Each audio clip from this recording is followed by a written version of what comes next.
Майрамбек мырзанын үй бүлөсү бул сүйүү, чыдамкайлык жана күчтүү биримдиктин чыныгы символу. 14 баланы чоңойтуп, ар бирине мээрим жана камкордук көрсөтүү бул чоң эрдик жана жоопкерчилик. Бул үй бүлө азыркы замандын кыйынчылыктарына карабастан, жылуулук менен бирге жашап, чыныгы үй бүлөнүн картинасын көрсөтүп турат. Бүгүнкү берүүдө дал ушул үй бүлөнүн жаралуу тарыхын угуп көрөбүз. Негизинен ушу продукт алып келгенибизде 2 бар болобуз. Ушул жерге чейин келет машина. Мындан жогору ушу улоо менен алып чыгып кетебиз да, эшек, ат, бозу. Көпчүлүк учурларда ушу эшек менен ташып тирлик кылабыз. Ушуну берди. Нурлан досума терең ыраазычылык билдирем. Жеке өзүмдүн атынан, үй бүлөмдүн атынан терең ыраазычылык билдиребиз. Бул күтүлбөгөн жакшы белек болду мен үчүн. Кандай болуп берилип калды бул сизге? Бул негизинен кичине ич-ара оюнубуз бар эле. Оюнга барып, оюнда ойноп отуруп, анан кечки чайга отурганыбызда ушул учурда курман айт болуп калды. Бул жеке өзүмдүн үй бүлөмдүн атынан эмне кылам деп ниет кылып жүргөн экен эле. Анан ошол жерден Аксы району боюнча топ болуп аткан, топ бүтүп чай ичип аткан айыл өкмөт болуп кичине ырдашып, сүйлөшүп отурмайбыз бар эле. Анан ошол жерден мен ырдап чыккандан кийин анан тигил классташыбыз айтып калды. Анарал деген. Ушул досум балдары көп. 13 баласы бар.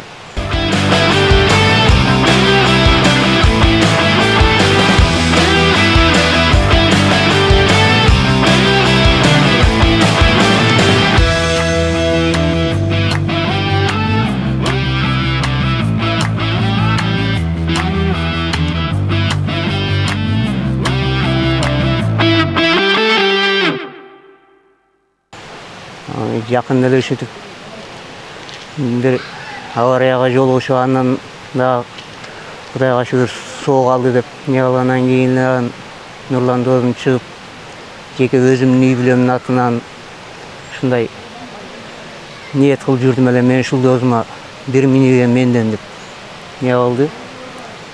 Күтүлбөгөн нерсе болуп кетти да ал жерде, ойдо жок жерден. Топундан эмеспи? Топундан. Кандай деп сүйлөшүмдү эле билбей калдым негизи ал жерде. Азыр деле толкунданат окшойсуз, э? Негизи.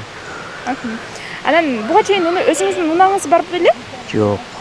Алгачкы унааңыз болгон турбайбы демек? Биринчи.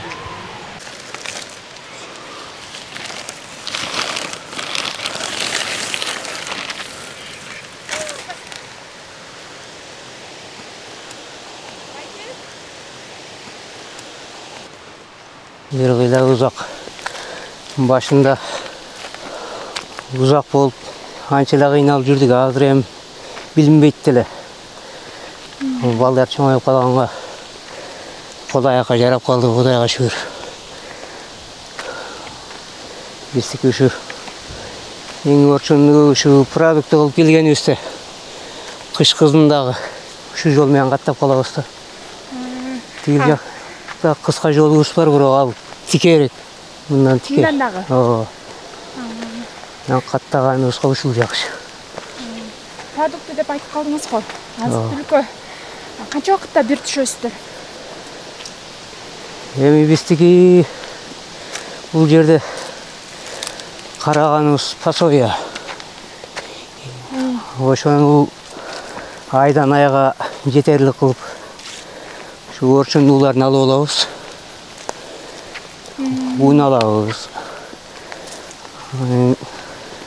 Бир азыраак көрүүч продукт кылып алып келип алабыз. Анан калган арткандарын ушу базар чыгарда ылдыйлап түшкөндөрдү Азаздан алып келип алабыз. Мисалы үчүн бир капын канча күнгө жетет?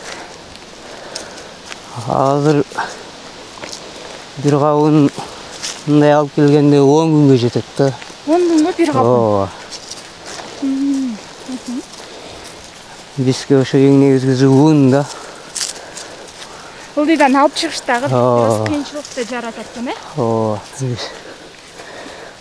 Кышкы ушу кар оор жааганда балдарды кээде жөнөтөбүз, кээде оор түшкөндөрдө жөнөтпөй коебуз. Жаан-чачын көп учурларда барбай калышат мектепке. Бул жакта жашаганыңызга канча жыл болуп калды? Бул жерге чыкканыбызга 20 жылдын жүзү болду. 20 жылдан бери ушул жерде жашайбыз. Жашоо тиричилиги ушул биздики. Суда алып келгенбиз башында. Суда менен табыс алып эптеп 1 жылда кирип калалы деп аракет кылып бүтүрүп киргенбиз. Ошол бойдон жашап келебиз. 1977-жылкымын. Келинчегимдин аты Гүлбирак 81-жылкы. Ушул эле айылдан. Ушул эле айылдан, коңшу айылдан, Кечүү айылынан болот. 13 балабыз бар. Негизи 14 болчу, бирөө чарчап калып, 13 бар. Эң чоң кызым 24-тө. Андан кийинкиси 22-де. Уул бала Сыймык. Андан кийинкиси Азимбек 20 жашта. Ошто музыкальныйда окуйт, 2-курс болуп калды. Экинчи балаңызчы? Чоң балам ал окууга тапшыра албады ошо. Иш менен элек өзүнүн. Андан кийинки кызым Айбике ал быйыл 11-де бүттү. Андан кийинки дагы кыз Асема. Ал 8-де бүттү. Андан кийин Замир Белек, удагы 2 балам бар. Бирөө 1 жыл кийин окуп калды Замирбек. Экөө 1 класста окуп калышты. 6-класс болушу. Эгиздердей болуп. Андан кийинки кыздарым Айгыз, Нургуз булар. Шерги этектеги. Булардан кийин дагы Дилшат деген кызым бар. Ал жайлоодо. Эң кичинекейиңиз? Эң кичинекейибиз бул. Канча жашта? 1,5 жаш. Эң улуусу 24-тө, экинчиси 1,5 жаш. Эң кичүүсү 1,5 жашта экен, демек. Келинчегиңиз азыр жайлоодо экенин айтып калдыңыз, э? Негизи мал чарбачылык менен алектенесиздерби? Быйыл ушу жайлоого чыгып, былтыркы жылы дагы 7 окуган мектепте. Быйыл дагы ошо бир студентибиз менен 8 болуп атыр. Кичине кийим-кечеге жардам болуп калабы деп жайлоого чыкты. Келинчегиңиз менен негизи баш кошконуңуздарга канча убакыт болуп калды? 25 жыл. Көп балалуу болсом деген тилегиңиз бар беле? Өзүңүз канча бир туугансыз? Мен өзүм 6 бир тууганбыз. 3 уул, 3 кыз. Балдардын кичүүсү мен. Кыздардан бир карындашым бар. Менден улуу 2 акем, 2 эжем бар. 6 бир тууганбыз. Негизинен ушу көп балалуу болуп, ошон деген ниет тилегим бар эле негизи. Жашыма мындай эле. Көп бир туугандарды көрүп, кызыгып, суктанчумун жашыма. Мен ошо көп балалуу болсом деп Кудайга шүгүр тилегиме жеттим. Өзүм жаңылышпайм. Анын баягы көп балалуу болгондун кандай кыйынчылыктары бар? Анын кандай бир эки тарабы болот го? Оң жактары жана терс жактары бар. Кайсы жагынан баягы көп балалуу болгонуңузга сыймыктанып кетесиз да, кайсы жагынан кыйналып кеткен учурлар болот да? Жакшы жактары деле, жаман жактары деле болот. Турмушта ар кандай нерсе болот, ызык суугу. Негизгиси келинчегим көп түйшүк тартты. Мен го кичине мындай чаак алып келип, эртең менен келсем, кечкесин келип, ошо Ошентип жүрдүм, келинчегим мени эти чоң негизи.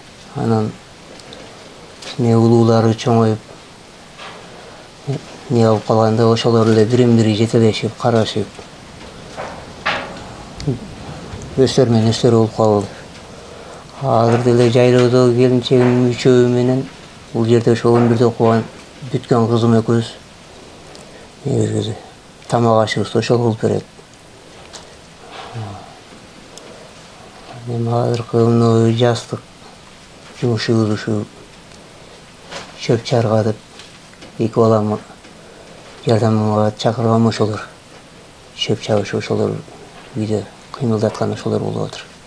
Азыр ошондо үйдө жалпы канча болуңуздар? Бул жерде азыр 10 бар. 10суздар. 10 өзүм менен 11. Келинчегиңиз үчөөсү менен тоодо. Айлоодо. Эң сонун көз тийбесин дейли. Анан аттарынан жаңылышып калган учурларыңыз болобу? Жок, жаңылышпайм. Жаңылышпайсызбы? Жаңылышпайм. Жылынан адашам бирок. Жылынан адашасыз. Үчүнчү балаңыздын туулган күнү, туулган жылы? Үчүнчү баламдын туулган жылы 2005. Туулган күнү июндун 15. 6-чы балаңыздыкычы? Ал Эсиңизде жок дебейт. Адашып калган учурлар көп эле болот болуш керек. Өздөрү туулган күнүн алдын ала айтып турушабы? Айтышат. Меники келатат деп. Чоңдору эстетип коет. Балдары өзүндө да бардыгы. Баягы 14-13 болгонго ар бир айда туулган күн бар болсо керек сиздерде. Ар бир ай туулган күн тососуздар. Башты жылдын башынан аягына чейин туулган күн болуп калат биздики. Биздики основной ушу продуктка айдан айга неме алып калабыз да. Анан андай эле өтө кыйынчылык болбойт. Күзгө барганда бизде жаңак бар. Биздики райком ичи тегиз эле жаңак менен тиричилик кылышат. Болот да. Айына болжол менен канча каражат кетет? 13 сиз менен жалпы 13 балаңыздар болсо, келинчегиңиз экөөңүз менен 15 сиздер жалпы. 15 адамга бир айга канча каражат кетет? 15нен азыр үчөө чоң кызым турмушта. Ал өзү менен өзү. Анан эки балам эле өстөр болуп калды. Анан өзүбүз менен 1200ге бир айга болжолдо бир 20 миңдин тегерегинде продукт алабыз. Продуктуга эле? Кийим эсептебегенде? Жок, кийимге чейин эсептебегенде. Бизге ушу күздө мектеп учуруна келгенде кыйынчылык болсо керек. Кыйынчылык болот. Былтыркы жылы 50 миң менен базар коргондо арзан экен деп ошол жака бардым. Баарын эришип алып? Жок, бир-экөөнү эле кошуп алып, бир машина менен жалдап алып бардым эле. Себеп бир сыйра кылмыш болуп келдик да, жетебине. Үстүртөн? Анан кийим-кечектерин кийин, азастан керектүүлөрүн алып берип. Азыр 9 бала калам. Пасоя ушу 1200ден 9800 алабыз айына. 9 балага? 9. Анан дагы баягы артыкчылыктар үчүн дагы берилеби? Кошумча? Жок, кошумча жок. 9800 сом. 10809 алабыз. 10800 алат экенсиздер, 10809 алабыз. Эң башкысы ушу продуктага жумшап калабыз. Анан кийим-кечектерин азастан барып алып турабыз. Жетпегендерин. Айдан айга каршы болуп калабыз. Бирок кайра осоюну алып жетпегенде дагы берип кошумчалап кылабыз. Анан күздүн жаңак болуп калганда жаңа сатып кутулуп алабыз. Келечекте эми ушул жолго жакыныраак эски участкабыз бар. Ошол жака бир там салып түшүрүп алсам, бала чака каттаганга да жакыныраак болуп калат эле деп ойлойм. Мага каражат жетишпейт.